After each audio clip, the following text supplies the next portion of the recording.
Hey everybody, welcome back to the channel. Today we have yet another Tkell knife in the house. This is the new Accomplice. This is a design collaboration with Mr. Eric Outer of Outer Limitless. I love a lot of his designs. I have another one actually that I'm working on the testing right now as we speak. And one cool thing about this knife is that whenever these drop, these are ready to ship. You know, a lot of times when you order a Tkell, you got a lead time that you got to wait. It's kind of like a pre-order, I guess you could say, but these are already ready to drop. These are 100% USA made, veteran owned company. Tim is such an awesome dude. Get to talk with him every year at Blade Show, and it's always a highlight of my show. I can promise you that. This should be a great camp knife, belt knife.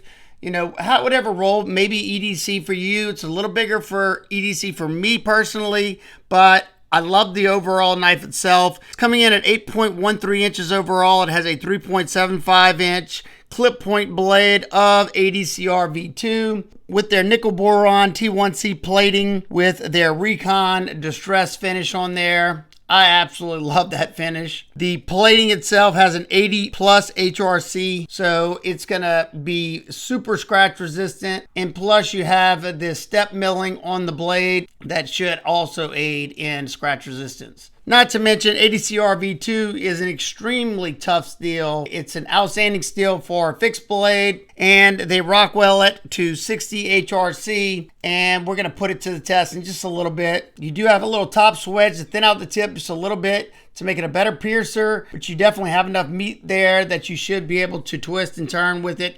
Maybe even some light prying. And being that this knife has the life of the knife, no questions asked warranty, you should be okay with that. So this side you have the Tkell logo, and then on this side you have Eric's logo right here from his company Outer Limitless, and the blade steel USA made, baby. It also has a small sharpening notch right there, and on my fixed blades, that's exactly what I want to see. That way, whenever it does start to thicken up there, I can lay my little diamond file in there and open it up ever so slightly. That way you don't have a huge hole right there to get hung up on. The knife has some pretty robust stock at 0.165, definitely a more harder to use fixed blade. It's got a flat saber grind that's also going to aid in that. And now I think it's time we see what this one can do.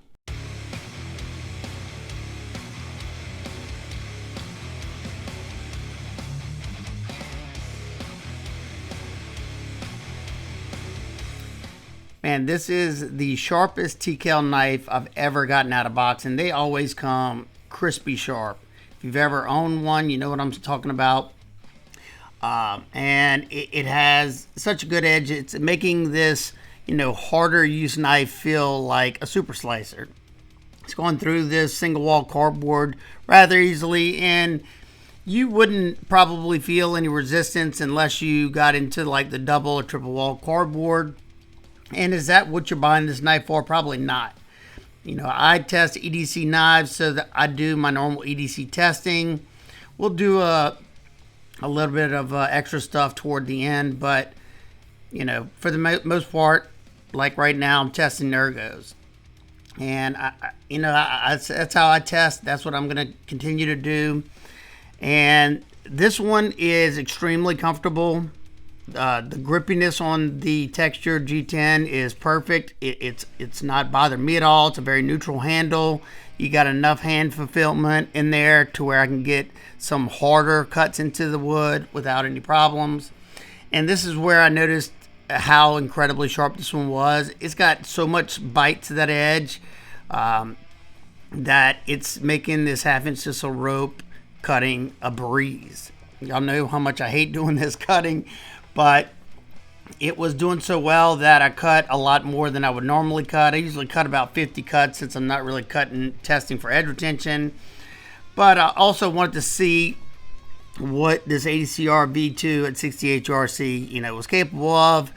And at this point, I'm impressed. You know, I know ADCR V2 is very, very tough steel, but you'd think at 60 HRC it would hold a good edge as well. And so far, so good.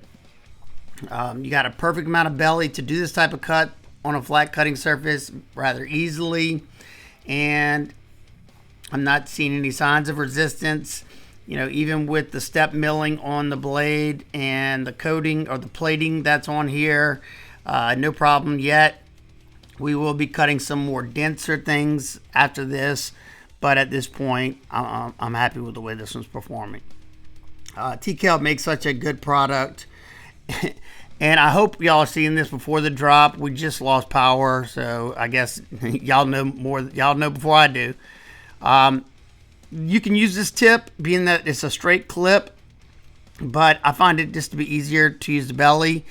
And I will say, all the way up until now, no resistance, but whenever I did start doing that dense corner cardboard, I did notice a splitting effect, and that's common. I mean, it's got to be pretty darn thin behind the edge for it not to do that, but you can still get it done. And once again, is this what you're buying this knife for? No, I don't think so.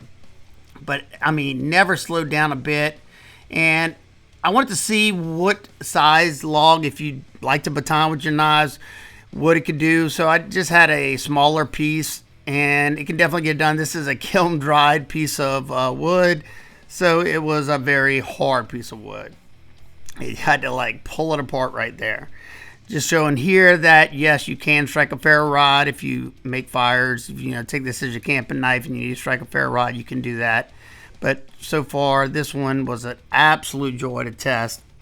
And we're just doing some light tip testing. I just want to make sure that, there's nothing crazy that's going to go on. I'm not trying to break the tip. And I put a good bit of pressure into it too. So nice and stable tip in the front. You definitely got enough meat behind there. You shouldn't have to worry about any of that. And they have a no questions asked warranty. And not that I'd want to try to, not that I want to need to use it or anything, but fantastic job. Eric and Tkell knocked this one out of the park. Loved it.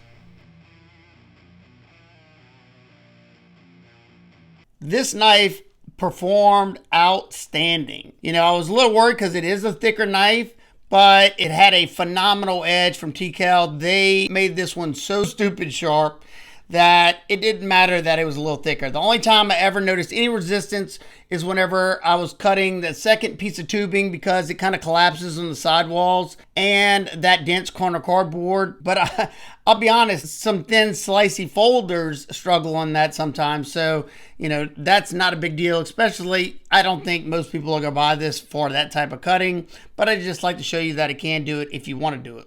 During all the cutting, this one was super comfortable. You have a very neutral handle.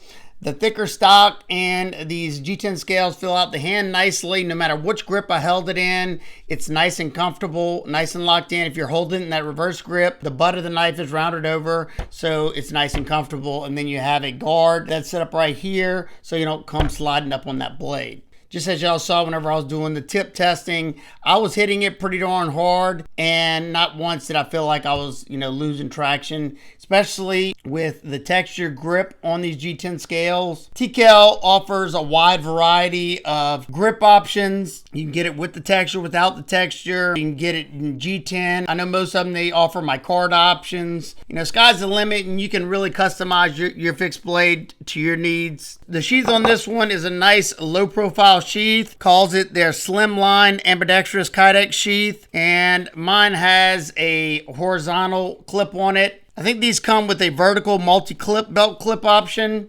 These have a nice positive click, no rattle whatsoever. I love how they put jimping on the little push-off ramp, and you have tons of lashing points. If you would like to use your own personal clip, you could use the clip that's provided, or if you wanted to add a tech lock, whatever clip's your favorite, I'm sure it would work on this one. You also have a drainage hole at the bottom just in case you got it wet or the inside of the sheath wet and you need to dry it out, because ADCR V2 is not a stainless, so you would definitely want to make sure you kept it dry. Now, I will say this nickel boron plating on here definitely helps with the corrosion aspect. The only time that I noticed any corrosion with my Tkells in the ADCR V2, being that I live here in a high humid environment in the South where pretty much everything rusts, the only rusting I ever noticed is on the actual edge. It's more like a patina, it turns black. And so far, I have not had any on this one yet. And I did carry this one The other day we were out in the nature trail behind my house, just having a little fun with the kids, and I know I sweated on it, and so far so good. Now, I did put a corrosion inhibitor on it. I tried to, any of my non-stainless knives, I tried to put some kind of inhibitor. I use EDCI for the most part. Sometimes I'll use Wicked Wax. Just depends on how I'm feeling that day. But love the sheath, love the carry. And as of now, this is how I'm going to carry. As you saw in that testing footage, you do have a 90-degree spine, and that nickel boron plating doesn't stop it from throwing sparks, and it throws them pretty darn well. Because of the thicker stock, it is a little bit extra weighty, but it's a nice size knife.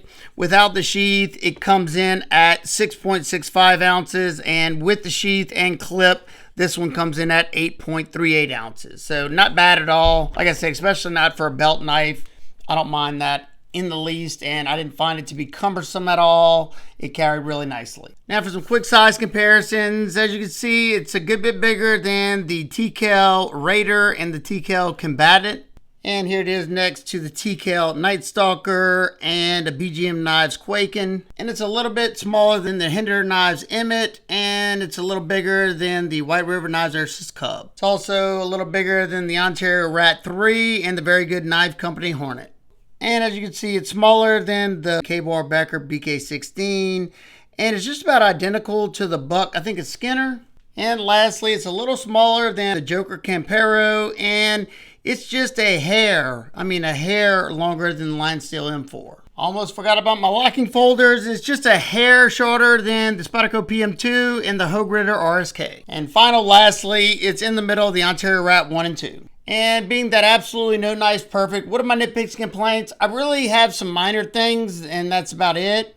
I would have loved a small row of fine cut jimping right here. I like them on my fixed blades. However, you do have a wide enough flat spine to rest your thumb, so I didn't feel like I was sliding or slipping at all. But I always think it's nice just to have a little row, just if you need it for some reason. And me personally, especially living here in a super high human environment, I personally prefer when they use I think it's ABL that they use. But I get it. On a fixed blade that you could potentially hard use it, ADCR V2 makes sense. But it just means I'll have to take extra good care of that edge just so it doesn't start to corrode on me at all.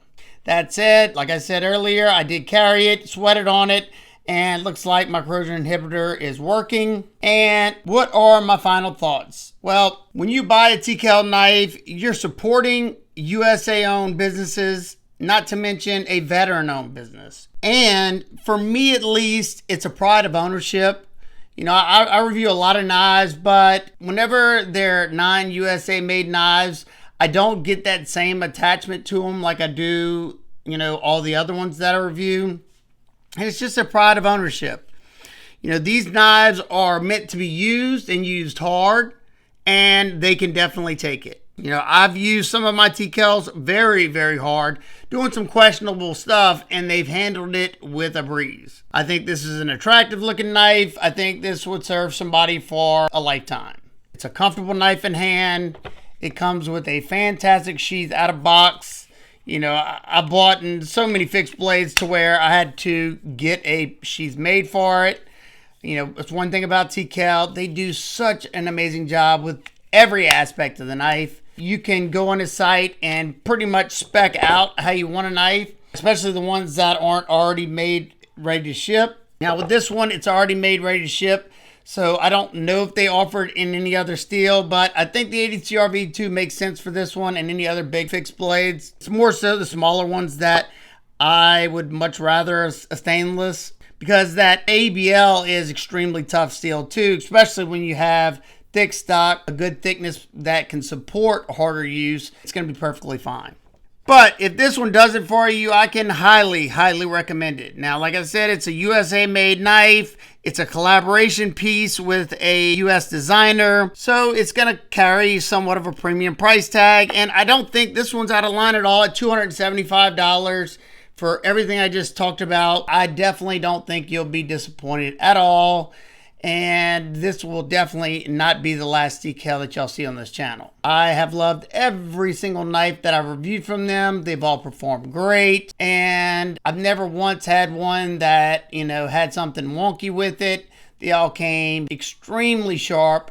And these are handmade knives. You know, they make these in their factory. You know, there's some machining processes that go on, but there's an American that is putting his hands on this knife every step of the way. So I'd love to hear y'all thoughts about the new Tkell and outer Limitless Accomplice. Is this one that you're interested in? And like I said, act quickly, because I'm sure these will sell out rather quickly, like pretty much all the Tkell knives do, for good reason, because they're well-made products that have a lifetime, no questions asked warranty. And what else can you ask for there? All right, guys and girls, if you have any questions, comments, concerns, leave those down below, and I'll do my best to get back with you. I hope every single one of y'all is having a fantastic day today. And remember, keep your blade sharp, smile more. Peace.